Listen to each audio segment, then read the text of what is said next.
What's going on, guys? Welcome back to another video. My name's Cyberhealer, and in today's video, we're going to go over whether or not Overwatch 2 is going to be worth your time when it releases, when it eventually does. It sounded more like a cyberpunk situation right now, but let's get into it. A few things before we start. Amazon affiliate links will be in the description if you want to support me. Like, subscribe, and let's talk about Overwatch 2. So, what do we know about Overwatch 2 right now? We know it is in early development as of recording this video, and we're going to hear more in a couple months at BlizzCon 2021. And that's about what we know status-wise. But what we know from the BlizzCon interview at 2020 or at 2019, was that when they did it? Because I didn't think they have one this year. Is interesting at the least. Overwatch 2 is going to be exciting. It is going to be a fresh and new take on Overwatch.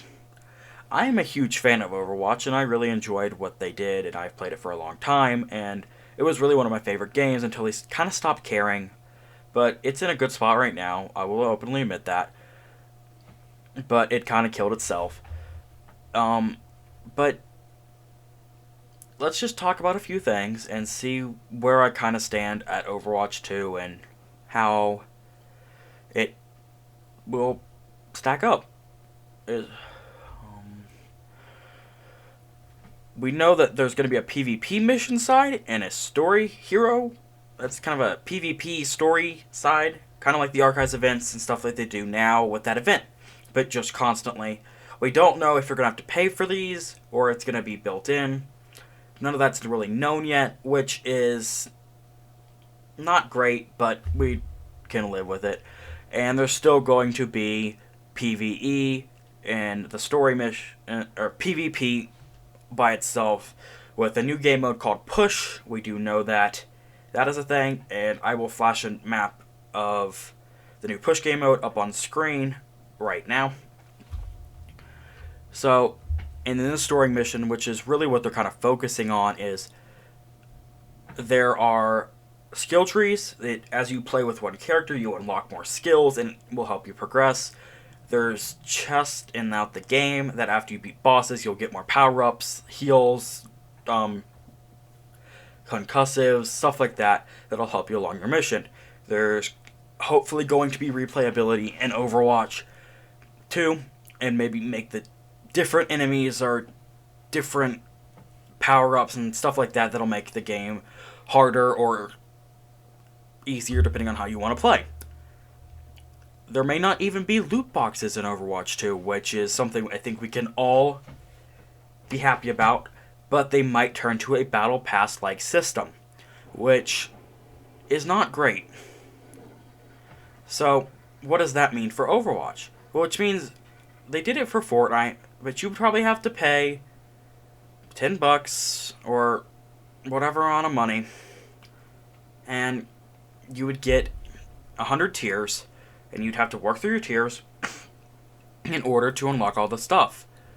But with loot boxes, you don't have to work. You just have to pay, your couple dollars, and you get a loot box with some stuff in it. But there are countries banning loot boxes and stuff like that, that it can't be feasible for Blizzard and Activision Blizzard to, do it anymore, because they wouldn't be able to make money or anything like that off of some other countries. And that could be a big, downside to that. So they're probably going to end up doing the Battle Pass system, which I'm okay with spending $10 or whatever every 3 or so months to get a couple of skins, which isn't a big deal. We've had some hands-on gameplay from other YouTubers and stuff like that I kind of want to go over.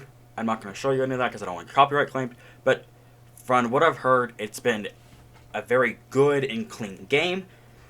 The new PvP mode Push is very fun and satisfying to play. And with that, there are going to be about 6 new characters introduced with Overwatch 2 that currently aren't in Overwatch, which is nice. And we kind of already know one of the characters. It was going to be the character that went in Sigma's place, but isn't. It's called Mauga, but he just wasn't ready for Overwatch 1, so they pushed him back to Overwatch 2. So we know him. And plus, we also know another one called Sojourn is related to Overwatch. We don't know what she really does yet, but we do know she's going to be a DPS hero and will be in Overwatch 2. The other four, we are not really sure yet, but possibly other characters from the lore. And that's kind of it, besides, the maps look really good, and they look visually stunning, which for a game made in 2021 and 2020 should. Graphics cards and consoles are getting even more powerful and can handle that kind of stuff, so wouldn't surprise me if this game actually looks pretty dang good. So let's hope for the best. And do I think it'll be worth our time? They're adding a PvP, new heroes. Looks like they're very dedicated to making this game what they want it to be. And they're not going to rush it, which means they actually care about their game. And you don't see that a lot from developers anymore. So I honestly do think that Overwatch 2 will be worth our time. And I was actually thinking about doing a Overwatch 2 series, like a PvP series, or PvE series, on my channel when it comes out. If you guys would like to see that, let me know in the comments. And like, subscribe, and keep on gaming. And until next time, peace.